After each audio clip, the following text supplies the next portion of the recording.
A few days ago, I penned an irritated tweet. I've essentially been banned from Twitter as a consequence. I say banned, although technically I have been suspended. In today's world, where Pride Month is widely celebrated and gender identities are fiercely debated, Jordan Peterson's tweet about Ellen Page, now Elliot Page, ignited a major controversy. Refusing to retract his statement, Peterson sparked a heated discussion on free speech and woke culture. How did a single tweet cause such an uproar, and what does it reveal about our society? Jordan Peterson, a well-known psychologist, best-selling author, and vocal critic of woke culture, gained fame by opposing a Canadian bill that sought to mandate the use of specific gender pronouns. His stance on this issue catapulted him into the spotlight. Suspension will not be lifted unless I delete the hateful tweet in question, and I would rather die than do that. Remember when pride was a sin? Jordan Peterson's book, *12 Rules for Life, An Antidote to Chaos*, became a global sensation due to its practical advice and profound philosophical insights.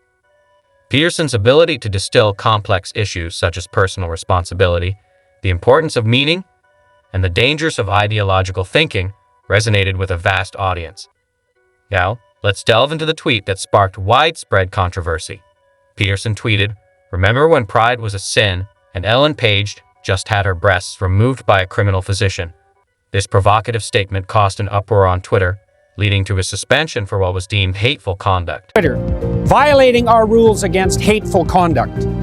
You may not promote violence against, threaten, or harass other people on the basis of race, ethnicity, national origin, sexual orientation, gender identity, religious affiliation, age, disability, or serious disease. It is clearly the case that I did not. Jordan Peterson's tweet addressed several contentious issues. Firstly, he referred to pride as a sin, highlighting its historical status as one of the 7 deadly sins in Christian theology and contrasting it with the celebration of Pride Month for LGBTQ+ identities.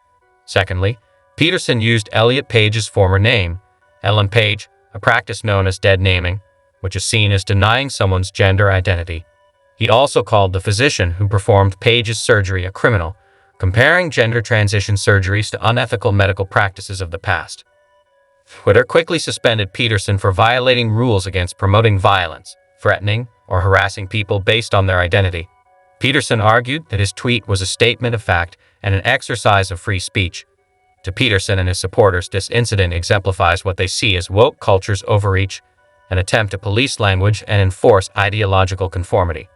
His refusal to delete the tweet highlights his ongoing battle against what he perceives as an authoritarian push to control thought and speech. What I did wrong, if I am required to acknowledge that my tweet violated the Twitter rules. What rules, you sons of bitches? Exactly. Precisely. Remember when pride was a sin? This isn't just a throwaway comment. Historically, in Christian theology, pride is considered one of the 7 deadly sins along with wrath, greed, sloth, envy, gluttony, and lust. In this context, pride isn't about feeling good about oneself. It's about arrogance and an inflated sense of self-worth, which can lead to various moral and ethical downfalls. Rules applicable even a decade ago, pride was a sin and had been recognized as perhaps the cardinal sin for thousands of years previously. It still might be regarded as unacceptable. Peterson's point is about how the concept of pride has been flipped on its head. We now have Pride Month, which celebrates LGBTQ+ identities.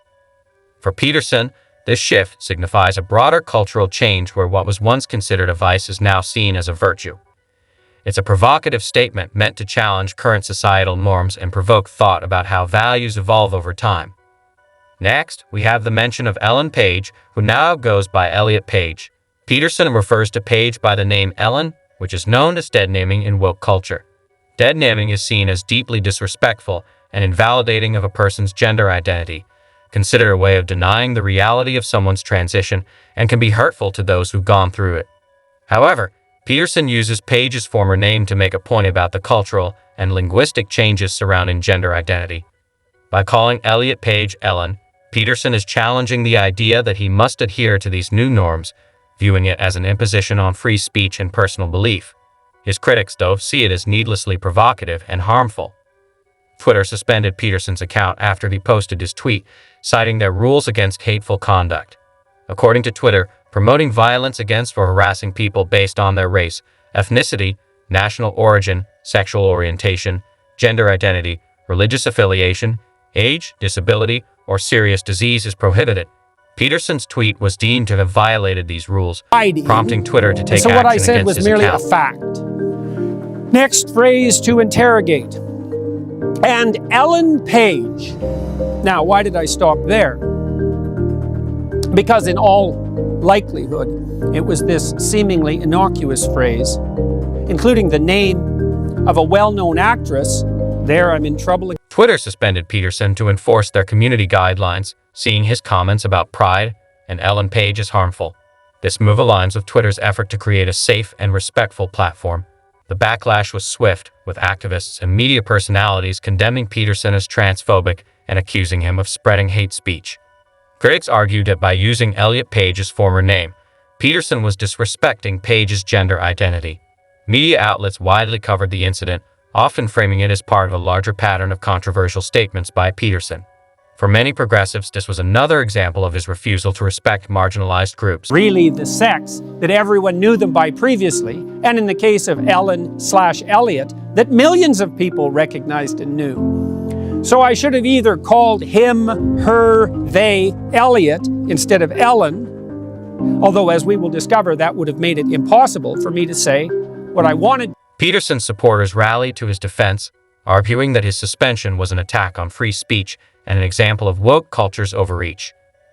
They saw Peterson's statement as expressing his views, and punishing him for it was viewed as a form of censorship. Peterson didn't back down. He refused to delete the tweet, leading to his suspension remaining in place. He maintained that he hadn't violated any rules. Peterson argued that he wasn't promoting violence or threatening anyone.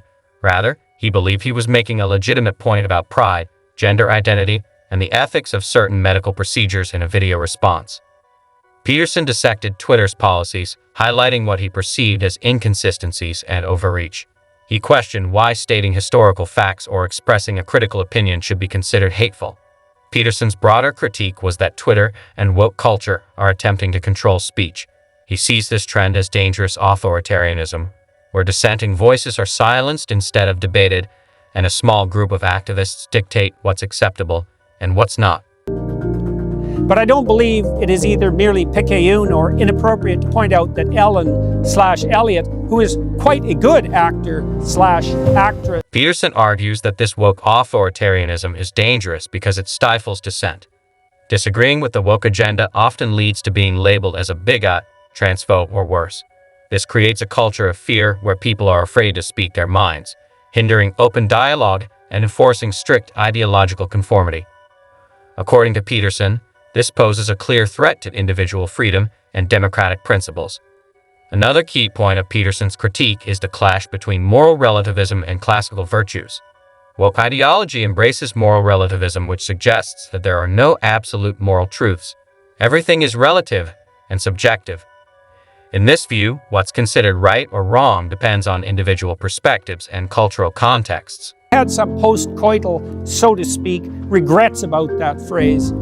It is clearly the case that the surgical operation performed by the butchers who butchered Elliot/Ellen. Peterson champions classical virtues such as courage, honesty, responsibility, and humility.